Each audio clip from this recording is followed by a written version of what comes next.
आज मैं तुम्हें एक ऐसी स्टोरी सुनाने जा रहा हूँ जिसमें दर्द है, धोखा है और एक बाप की बेचैनी है।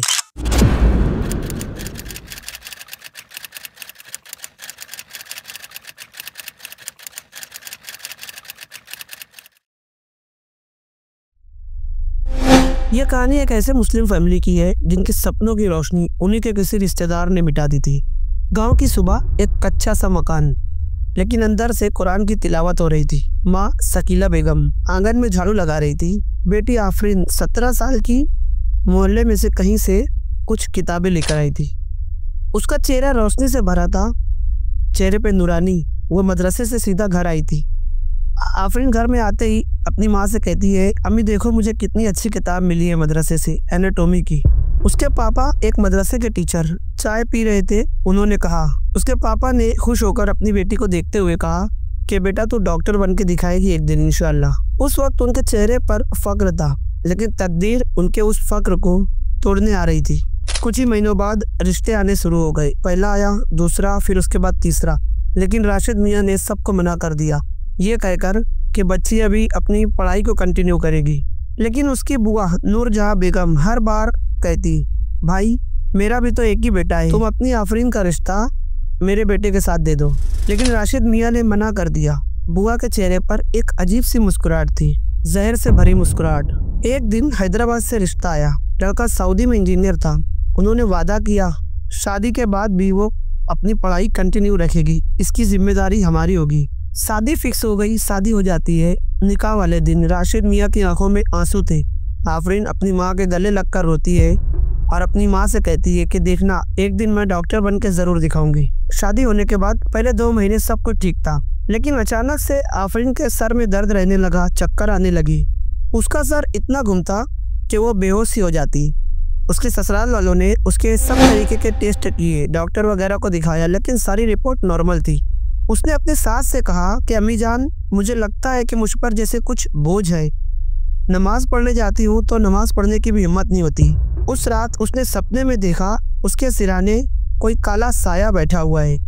आफरीन उसे देखकर बहुत ज़्यादा डर जाती है। उसने सपने में ही चिल्लाने की पूरी कोशिश की, लेकिन जैसे उसे स्लीप पैरालाइज हो गया था।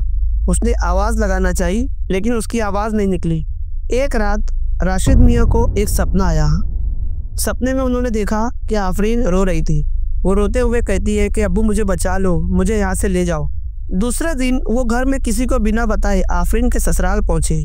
आफरीन को देखा तो उसका चेहरा पीला पड़ गया था, आंखें अंदर को धंस गई थी और उसके हाथ कांप रहे थे। ये सब देखने के बाद राशिद मियाँ ने गुस्से में आकर आफरीन के ससुराल वालों से कहा कि आज से मेरी बेटी यहाँ नहीं रहेगी। उसे अपने घर ले आए। डॉक्टर, हकीम, पीर, दुआ, तावीज सब कराया, लेकिन कोई फर्क नहीं पड़ा। वो रोज कुरान पढ़ने की कोशिश करती, लेकिन लफ्ज उसे उल्टे दिखते।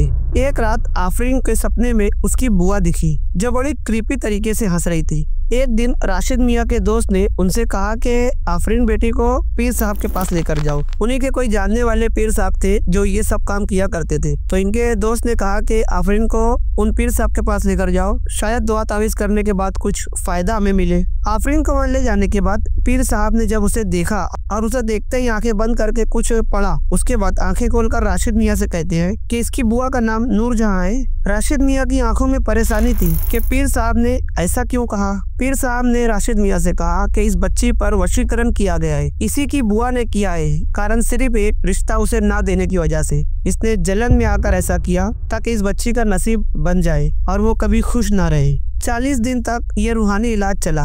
कुरान पढ़कर दम करना, तावीज को पानी में घोलकर पीना, ये सारे ट्रीटमेंट 40 दिन तक चलते रहे। उस रात जब फाइनल अमल हुआ, यानी कि 40 दिन जब पूरे होने वाले थे, तो आफरीन जोर जोर से चीख रही थी, अम्मी जैसे मेरे शरीर में कुछ जल रहा है, मुझे बचा लो। ये देखने के बाद पूरा घर डर जाता है। लेकिन पीर साहब ने आफरीन को देखते हुए कहा कि क्या तुम अपना गुनाह कबूल करती हो? क्यों तुमने इस बच्ची पर जुल्म किया? तभी वहाँ पर एक औरत की चीख सुनाई देती है। कोई नहीं था वहाँ, लेकिन आवाज बिल्कुल उसकी बुआ नूरजहां बेगम सी थी।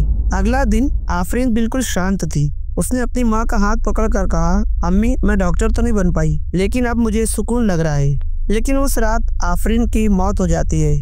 राशिद मियाँ उसके चेहरे पर हाथ रखकर रोते हुए कहते हैं, या अल्लाह ये कैसा इम्तिहान था, अपनों से ही दुख मिला।